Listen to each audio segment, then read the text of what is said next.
Welcome to the Leaders in Payments podcast, where we talk to C-level leaders from across the payments landscape. We'll be discussing the products and services that impact the payment space today, as well as trends and predictions for the future of payments. We will also hear stories from our guests about their journeys to the top.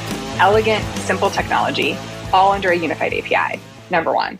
Number two, all the different rails so that you have speed, variety of options, right? We don't just want to say just RTP, because the ultimate reality is to be competitive in this landscape, you need to have all versions, and we manage for that. On top of that is the routing and orchestration, which is IP for our company, around how that transaction should actually go forward.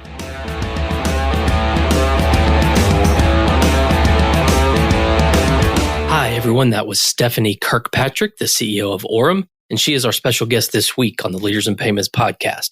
And I'm your host, Greg Myers. Stephany has a vision for payments and a passion for ice cream, and she comes by her entrepreneurial spirit naturally as the daughter of an immigrant who came to the U.S. with nothing and built from zero to something.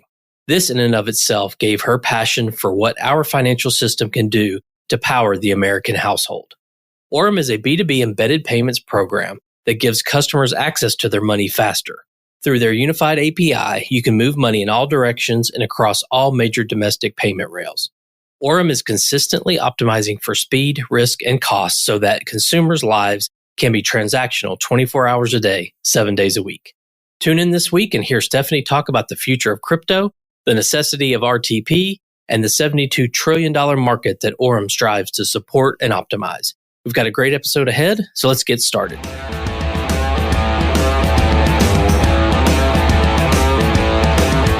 Hi, Stephany. Thank you for being here and welcome to the Leaders in Payments podcast. Greg, good morning. Thanks for having me today. So let's dive right in. Tell our audience a little bit about yourself, maybe where you grew up, where you went to school, where you currently live, and we'll cover your professional journey in a minute, but maybe just cover a few of those things to get started. Sure. This is actually something I don't get to cover in podcasts very often. So I'm excited to tell you guys that I am born and raised in Portland, Oregon, and I consider the Pacific Northwest to be one of the most incredible places in this country. Despite the rain, it's just a wonderful place to have grown up. I spent my childhood skiing in the mountains and water skiing on lakes in the summer. And as I now live in the suburbs of New York City, and I'm raising two little girls, I'm really pining for that West Coast life. So while I love New York and I love the proximity to Manhattan and all the great things about being out east, there's definitely a part of my heart that's still out west. So I grew up in Portland, Oregon. After all those years of rain and gray, despite wonderful summers, I swore up, down, and sideways I couldn't do it anymore. And so I went to Southern California. I went to college and ended up spending a good number of years living in Los Angeles, which I also swore I would never leave because it was so fantastic. And every winter here, which now I think we're going on maybe winter number 8 living out east, every winter and every long spring that really isn't spring, it's just an extension of winter, I questioned my decision. So we're starting to crawl out of that period where I'm like, oh gosh, New York's amazing. And the tulips are in bloom and the peonies are out. So we're feeling pretty good over here in general. But, it's always fun to kind of think about how life has been very serendipitous. And so much about things that I love to do today originated with life in the Northwest, including how we cook, how we eat, how we like to adventure and travel and everything in between. That's great. Well, let's talk about the company, Orum. So tell our audience what Orum does. This is one of my favorite parts of the conversation because when I think about what Orum does, the first thing I'll say is just really our vision, before I tell you about the actual products today, is to power a better financial system where everyone has the freedom to build to their potential. And the reason I care so much about this is, one, I'm the daughter of an immigrant who, much like we're seeing in today's environment, lived through a period of war overseas, came to the US with nothing. And so having seen what it looks like to be a refugee, to enter America and to build from zero to something, I've always had in my life the interest and the passion for what our financial system can do to empower the American household. And so as much of my career has been focused in some way in that area, and as a financial planner, the reason that we designed Orum the way we did is really to come back to solving this problem of building a better system. And so while ultimately Orum is a B2B platform, embedded payments, and we're an API product that I'll tell you a bit more about, the person I wake up thinking about is the end customer of whatever mortgage company, lender, fintech, bank, wealth manager, e-commerce provider that Orum's going to support, how does that end customer have a better experience with financial services, more access, faster access to their own money, more financial opportunity because of Orum? And so what we do, plain and simple, we are the leading provider of a multi-rail smart money movement system. Said better, more specifically, under a unified API, you can move money in all directions. So we do all types of account-to-account transfers across all major domestic payment rails. And so the beauty of this design is, one, it's very simple and elegant. So for the developers out there, I think about them as well, not just the end-to-end customer. So the elegance and simplicity to be able to, in one sprint, maybe two, build out an entire payment stack is pretty powerful. Most companies today, fintech or otherwise, who are looking to do something in the money movement space for any number of reasons, need to build full teams. They need to build an entire compliance program. They need to run an anti-money laundering service. They need to do lots of complex things, and it's high cost, both in terms of engineering resources, operations, overhead, and the cost to do business with the banks. And so we simplify all of that. And because we include a network of banks and an entire portfolio of rails, whether you're trying to get money paid out from an insurance platform to a customer via RTP, which we can do 7 days a week, 24/7, 365 in 15 seconds, or whether you're looking to simply do some form of an ACH transaction on a regular, normal schedule, everything is possible and highly configurable within our platform. And our platform uses the framework of routing and orchestration to think about which is the best bank for this transaction to flow through. What is the best set of payment rails? How should this transaction go forward? And we're always optimizing for speed, risk, and cost. So a good way to think about that is what you get from Amazon. I bet the last time, Greg, that you got a package on your front step, maybe you thought to yourself, fantastic, the timing was awesome. But did you stop and check, was it UPS, FedEx, DHL, Amazon Blue Van? You didn't, and you don't care. That's actually what's true about money movement, right? The simplicity of having something happen instantly, faster money movement, available via very elegant, simplified APIs, or you do all that for us, we're going to build better products. So that's what we do. That's why we exist, and ultimately why we're so excited about being at this sort of intersection in the financial ecosystem of infrastructure and what infrastructure can do to unlock net new financial services and better financial services products across the ecosystem.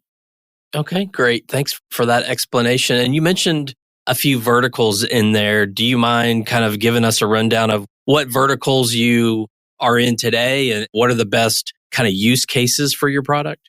The use cases are so interesting. Greg, right now we are seeing so much demand for, probably no surprise to you and to some listeners, the intersection of the crypto wallet. So today, with so much happening in crypto, the speed at which you can get money into a crypto wallet or onto the blockchain and the speed at which you can get it out has become very important.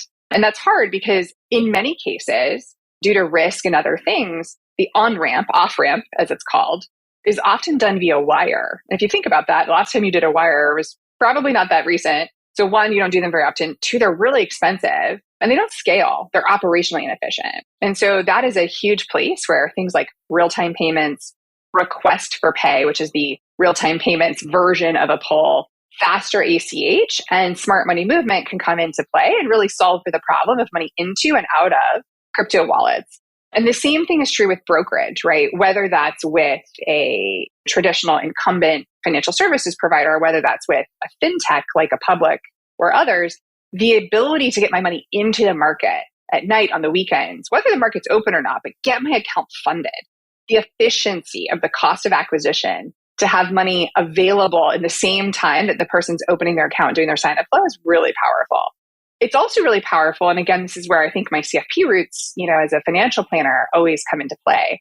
The number one thing that holds American households back from putting money into an investment portfolio, it actually isn't the inertia or lack of money or the budget. It's simply the fact that if they put it in and they had an emergency, it could be up to 7 days before they could get the money back. Our most innovative way to access money is to go to the ATM on a Saturday, which isn't really that innovative. So by adding real-time payments to the ability to exit funds from a platform, that is a huge area of focus for us. And we're also really excited about a lot of pull from the market around B2B. B2B, of all the payments out there that happen in the US, there's about $72 trillion of transactions that happen on good old ACH, right? A 50-year-old system that's broken, brittle, and doesn't make sense for today's modern era. Don't even ask me about how much money still transacts on checks. And as you look at that $72 trillion, about 50 trillion of it is B2B transactions. That's a really interesting place. The market is pulling us into that segment. And so, as a young company, we try to be really focused in the verticals that we take on. I credit our chief revenue officer, who is former Marqeta, who's steadfast about keeping our focus. But I will say that we're starting to spend a lot more time thinking about B2B. How do you go to market? Do you have a direct sales team or through partnership channels or both? So we have a direct sales team, and we have done some experimentation with partnerships as well. The advice I'd give to any founder out there, and I got this advice from my investors, and I think it's worth passing along, is that direct sales gives you the most learnings. You touch the customer directly, you own the contract, you own the pricing, and you have a direct involvement in the integration and the use of the product. Once you've done that for a period of time and you get very good at what it takes to sell your own product directly, you're probably then ready to think about partnership models. That said, we do have some partnership models that have been really powerful, be those referrals or platform partners, to broaden our distribution. We do actually use both of those avenues as part of our go-to-market. And what countries are you currently in? I got some great advice a long time ago, actually. I was very fortunate to be a part of an acquisition of a tech company that we sold to Northwestern Mutual about 6 years ago. And I remember so many people asking the CEO at the time, John Schliffsky, "Hey, John, when are we going to sell life insurance internationally?" And he kept saying, "When every American household has a life insurance policy, we'll do that." It really resonated with me because certainly we've been asked to do even just like simple cross-border payments, right? Mexico and Canada. And one of the reasons why we haven't is, one, credit again to our CRO, this idea of focus and really consistent, repeatable approaches. And two, there's $72 trillion of market opportunity. And while it will be fun to advance into international markets and cross-border payments, there's so much to solve that we could make better at home. And I want to spend time on that problem because, like I said, as I grew up, I really saw what the immigrant life looked like and what a first-generation person coming to the US experiences, and what I understand from my financial planning background about households who want to unlock more financial access but don't know how. I want Orum to have a chance to spend time on that problem in a deep and meaningful way. So I don't know when international will become kind of front and center for us. I'm sure the day will come, but for right now, there is just an incredible amount of opportunity for us right here at home. Yeah, when you start talking about B2B, there's no reason to even think about outside the US with the opportunity in B2B payments, that's for sure. That's right. That's right. Until there's no more checks happening in B2B. So that will probably take us a while. Yes, it definitely will. Would you say that the number one problem you're solving for is speed, is getting money to move faster? Ultimately, yes. Just like Amazon is solving for that in terms of availability of goods. And think about it. Amazon went from having faster delivery, but 5 days a week, maybe Saturdays. Now they deliver on Sundays. You get packages at 8 p.m. I don't know if I love that because, my dogs always bark and then my kids, whatever. But it's become normal and expected that our consumer lives can basically be 24/7. And so when you translate that to the consumer's expectation of financial services, and you think about the fact that I couldn't get my own money from checking to savings on a high yield platform faster than 3 to 5 days, we have a real problem. We have a really fundamental problem that has to be fixed. And the reason that that exists is because, again, our financial system largely relies on ACH, which was built 50 years ago. An instant wasn't a contemplation of what was going to be needed. So the system itself doesn't have a lot of the capabilities. There are new generations of payment solutions, including RTP, and actually launching in about 2 quarters, the Fed's version of faster payments called FedNow, which we interoperate with. And so we're here, number one, in service of speed. That is the expectation. That is the new norm. And that is where the world is going. And so if we can simplify that you and your business don't have to think about how would I get to speed, I send a payment transaction through Orum. Orum always optimizes with speed in mind. That takes care of a lot. The second thing is creating that interoperable layer between disparate systems. Today, you would probably, as a fintech builder or a bank or financial services provider, build 2 to 3, maybe even 5 integrations, right? It's what I'm going to call kind of dumb payment rails. You have to go get each one individually. You have to have a whole team for that. And if a new idea gets created like FedNow, you spend 2 years worrying before it comes to market and then hoping you can get access to it. And that's where we come in. So in addition to just the pure concept of speed, the idea that you'd have all of those forms of money movement under a single integration is really powerful. You never have to think about how will the money move. You just start thinking about how fast. And so we manage for the rest of that. And that for me is one of the most exciting pieces because, to be very frank, the system that the Fed is building and the system that the clearinghouse built for faster and instant payments, they don't talk to each other. So you can't send and receive on one or the other. It's a little bit like I can't start a transaction in Venmo and finish it in Zelle, even though those two things are designed for peer-to-peer. So we create the interoperable layer that says you can start a transaction on RTP and you can finish it on card rails, or you can finish it on FedNow, because we sit in the middle of a complex two-part transaction. And that we found as we've been out in market is one of the most impactful and highly differentiated things in addition to the speed component because of the absolute complexity of account-to-account transfers. I don't think I had appreciated this, the number of times I've done a transaction in my life and bemoaned the speed. But as I started to understand what causes the problems and why speed is complicated, I had a whole new appreciation, and hence why Orum was created. You mentioned a couple differentiators, obviously being that sort of orchestration layer and, speed being important. Are there other differentiators that make you different or unique from your competitors out there? Well, today, there aren't a lot of places where you can actually get something under a single API. And so I think if you look at Stripe as an example, when Stripe was coming to market with credit card processing and they were able to do that in 6 lines of code, that was the same thing you could get at Wells Fargo, still can get from Wells Fargo, JP Morgan, credit card, merchant acquiring, processing, that all exists with the banks. And the way Stripe chose to think about it like we did is to say the differentiation starts with the simplicity for the technical builder. So that's one of our biggest things, right? You can get real-time payments from dozens of places. How you're going to get it, what you're going to pay for it, how hard it is to use, how good the APIs are, how often they introduce breaking changes, how tech forward they are. Those are all considerations. So I'd say, again, just elegant, simple technology, all under a unified API, number one. Number two, all the different rails so that you have speed, variety of options, right? We don't just want to say just RTP, because the ultimate reality is to be competitive in this landscape, you need to have all versions, and we manage for that. On top of that is the routing and orchestration, which is IP for our company, around how that transaction should actually go forward. And then I think the third thing that is really powerful is that much of the services for compliance, for anti-money laundering, BSA programs, for OFAC checking, sanction screening, all of that additional work that requires headcount, vendors, operational staffing, traditionally all sits within our platform. And we can be really flexible. If you already do KYC, fantastic. Bring your own KYC. We can accept that. You don't have KYC because you're a young company. We can offer that to you. So we've really thought about it in service of both emerging customers who are literally coming out of YC, building the next great thing in payments, all the way through the enterprise customer who may already have some things established and is just looking to modernize how they do certain things like file creation for ACH. All of that runs through our APIs. You'll literally never cut a file ever again. And so front to back, it allows us to service a pretty broad range of size of companies, even though we kind of maintain pretty specific focus today on the verticals we're in. Well, where do you see this part of the payments industry heading in the next, say, 2 to 3 years? The trends that we've watched already are really, really interesting. I think we will continue to see an emphasis on speed. When you look at the data, where I think it's been really interesting is that real-time payments, though available, is actually only available to be sent by about 20 banks out of about 5,000.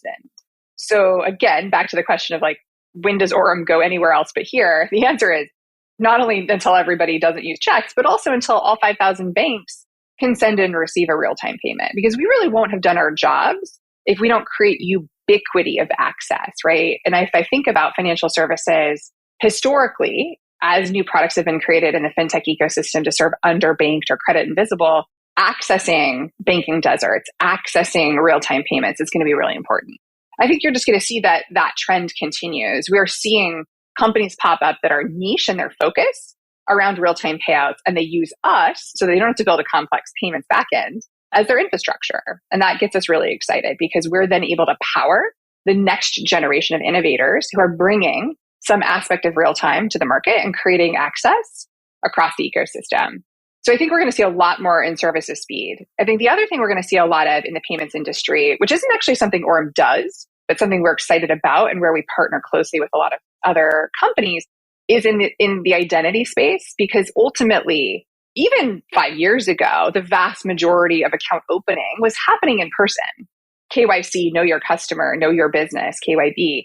It wasn't predicated on a Google search to see if there's signage from a satellite video. It was predicated on the business owner or the customer walking into the bank and interacting with another human.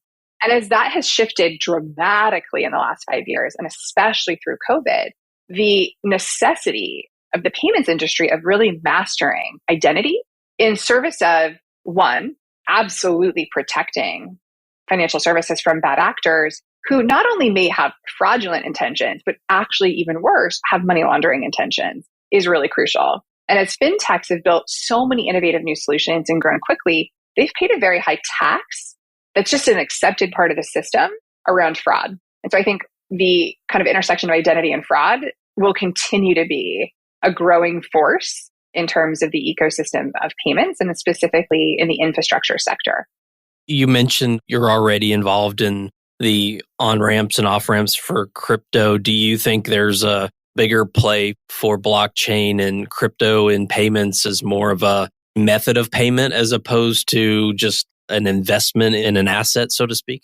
That's a really good question. And Greg, if I knew the answer, gosh, I guess we'd be swapping ETH right now and both be rich. What I would say here is, and again, my financial planning roots are kind of deep, so I can't really get rid of them. But if I said to you, hey, I don't want to pay your salary in dollars, I want to pay your salary in stock of, pick 5 different companies. That stock is not guaranteed to be at this current valuation, but most recently it's grown. What would you do?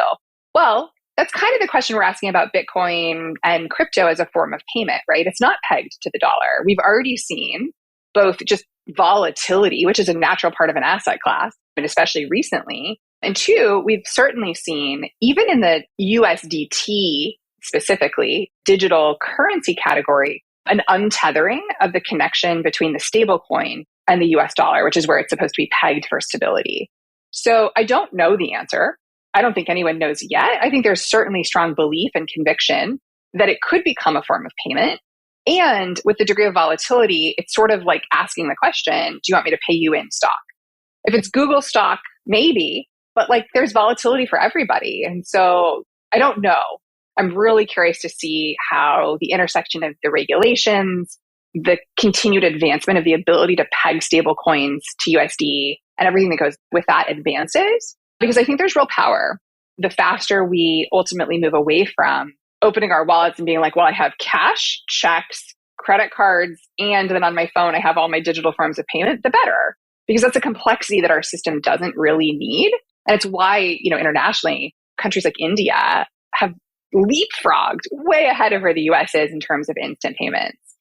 So I think a lot remains to be seen. And certainly right now is a very fascinating, very powerful proving ground, in part because, one, there's a lot more visibility than there ever was to crypto as a more mainstream concept. Although I did go to the Bitcoin conference this year, and I would say the audience was, if anything, not mainstream. But that's okay. But I think it's still a really interesting category of innovators. And I think with all the venture money that's flowed in the last 2 years, what that's doing is it's fueling more emphasis and work on things that ultimately will hopefully drive the conclusion of the question you're asking. So I guess we're going to have to get back together in the next couple of years and chat about whether or not it happened. Yeah, we will do that for sure. Well, let's switch gears a little bit and talk about you. So tell us about your journey to your role as the CEO there. People ask me this question a lot, and I'm always sort of like, what do I say? Because I certainly didn't lie in bed at night being like, today's the day I'm a CEO. In fact, sometimes I'll read press about Orum, or I'll hear a podcast and I'll think, that's not really me. That's a story about someone I know. Because it is kind of hard to wrap your head around the fact that you are a CEO of a company and you have the responsibility, private or not, which we are, of course, privately held, to return shareholder value. You have the responsibility and the obligation to your employees to treat them well, to pay them well. There's really big things that come with it. I think perhaps many think about it as like, you're the decision maker and that's cool. But really what it is it's a lot of strategizing. It's a lot of contemplation of what's going on in the market. It's a lot of understanding of how your business health is looking and what drives healthy metrics that ultimately drive good shareholder value. So the journey to get here certainly was not like me waking up one day, I think more what it was is that I thought in the back of my mind I'd want to be a CEO, but I'd also kind of thought, hey, I'm a great second in command. I'd always worked direct to a CEO or an executive leader, and I loved being number two. What I did in my career is I chose to spend time in a variety of different roles, places, and companies that were exposing me to new things I hadn't done yet. And actually, prior to founding Orum, I was in a role at SoulCycle and then Equinox Holdings, which launched the digital at-home business for Equinox and SoulCycle. And my responsibility and remit was to build a digital platform and a physical hardware product. I have no idea how pedals get made on a stationary bike, but I learned. And the reason that was so powerful for me is because I'd never had supply chain experience. The journey to become a CEO is about continuously through my day-to-day work, finding places to round out the experience I hadn't yet had. And I figured someday it would matter if I understood a supply chain. It would matter if I'd managed one or not. And so I wanted to go spend time on that. So that's a long way of saying, the journey has certainly for me not been one that was 5 steps and very clean cut. In fact, I didn't found Orum until I was quite late in my career. I'm over 40 now. I think the benefit of doing a bit later is that my network is bigger. I have lots of scrapes and bruises from things I've failed at previously, so I won't make those same mistakes this time. The journey's been really amazing, to be honest. I got a chance to build Orum all during the last 2 years of the global pandemic. I do all of my work from home. I'm sitting here chatting with you barefoot, which is my favorite way of life. And I have a chance for my kids who are currently 4 and 6 to be a really big part of what I do every day. They're around the house when they're not at school. It's been really powerful. And again, not obvious, not easy. Some days a little bit of a mind bender where you think about all the possible paths you could take. And you realize that there's plenty of people to call. I have a great 911 list, a great network, great investors. At the end of the day, it's something that you have to do and you have to just make decisions around and know that most decisions can be reversed. Most things can be fixed. So it's been a super fun experience. And I give so much credit to my mom, who's a big part of our lives and helping with the kids, my husband, to be able to be a CEO, because it does take a lot of mental energy, physical energy, time, and support. And I wouldn't have it any other way, which is to build it exactly the way we're doing it, which is a remote first company with a huge emphasis on building a diverse team and ultimately with a mission and vision that is bigger than just real-time payments, right? As you kind of heard me talk about. That's awesome. Well, what are some things you're passionate about? So maybe one work-related passion and one personal passion. Well, it seems like I've probably said this enough times that it's obvious. I'm very passionate about financial access, and I'm very passionate about financial education and financial planning. It's how my career got started. I love being in front of folks where even a simple budget question or a question about the right kind of insurance is something that I can help with. And I find that I'm still engaging with off the books, not practicing, people who just want to ask a financial question. So I love that. I've spent a lot of my life building and running financial planning clinics, whether that's through organizations who help with folks that are recently paroled from prison, all the way through working with victims of domestic violence who need to restart and everything in between. So I love financial planning. And I'm sure in my future, as someday I'm not the CEO of Orum and we've gotten public and I retire, which will eventually happen, I'll be still spending a lot of time volunteering in that capacity. In terms of the rest of my passions, it is a pretty well-known fact about me if you're in my daily life. I love ice cream. I worked at an ice cream store for about 4 years while I was in college. And it's just like the most fun place on earth. Who doesn't go in to buy ice cream and immediately feel better? Who doesn't feel better while eating ice cream? So there's also a small part of me that's like, maybe there's an ice cream truck in my future. There's your retirement right there. Exactly. Ice cream. And then adjacent to that is anything in the outdoors. So I'm big on mountains, oceans, beaches, hiking, and really trying to make sure that I get a chance to enjoy every bit of fresh air possible, which some days, I suppose, living out here in the East with the winters is not very much fresh air. But right now, taking advantage of lots of that. And I'm sure the ice cream passion that your daughters are very happy you have that passion. Oh, definitely. They were part of my pickup journey for my usual routine to the local store to get a week's supply. Of course, they convinced me last night to have ice cream at basically bedtime, which you can imagine how I paid the price for that. But it's okay. It's okay. It brings joy, and that's what matters. That's awesome. Well, I always like to ask this final question because I think everyone brings their own kind of unique experiences to this. But I started in the payment space going back 16 years, and obviously things have changed a lot. I didn't look at it as, hey, I'm going to have a career in payments or fintech. But I think today, like you said earlier, there's so much money being invested in not just the crypto part of the space, but just the space generally. And I think kids are even taking fintech courses in college now, which of course they didn't have when I was in college. So I think people look at this space and say, hey, I want to start my career in payments or in fintech. It's a really cool industry to be in. So what would your advice be to them? Say they're coming out of college or maybe even jumping from another industry and they want to get involved in payments and understand it and build a career. What would you tell them they should do to be successful? The thing I would say about payments, first and foremost, is to get involved and trial a bunch of financial products, right? Open 5 different digital bank accounts or investment accounts, buy insurance from any new digital provider, reflect on the product experience, and write down all the things that you feel like could be made better.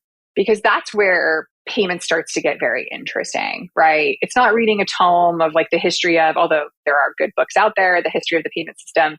The first step for me is to be curious. Bring your curiosity, because that curiosity will help you see to the areas of interest, because there's a vast array of things in the payments ecosystem that you could be working on. And then use that as a jumping off point to think about the kinds of companies that you either want to build if you're an entrepreneur, or the kind of company that you want to work in. Does it align with your life passion? Is it something you want to spend time on? Does this problem feel like worthy and interesting to solve? And then I would say, ultimately, surround yourself with and steep yourself in knowledge. There is a lot you can learn about payments that's very learnable, right? This is very much a place where historically rules and basics are well documented, well written down. Comb through, air quotes, the boring stuff that explains the nacho rules and how our system was built. Because again, I think that foundational knowledge fuels the thinking about innovation, because it helps you understand baseline where we're starting from today. And then put yourself out there. For anybody who wants to category shift, as I mentioned, I went from a career in financial planning and financial software to a career in building a startup that we exited that landed me in a big company. And then I left and I went to SoulCycle and I built bikes to go into an at-home marketplace, which is a total left turn. And to do that, I had to show up with curiosity and put myself out in the market in a way that was distinct from the things that I had done previously. So read, educate yourself. There's lots of good podcasts, including this one, that can give you kind of a baseline on what's going on in the industry, and then try everything. Best advice I can say is try every new financial product, dip your toes in the water, and write down that list of things that you think are gaps where you think there's a problem to be solved, and that will be your answer. Awesome. I think that's some great advice. Well, Stephany, we've covered a lot of ground so far about the company, the future of the industry, and you and your journey. Is there anything else you'd like to talk about before we wrap up?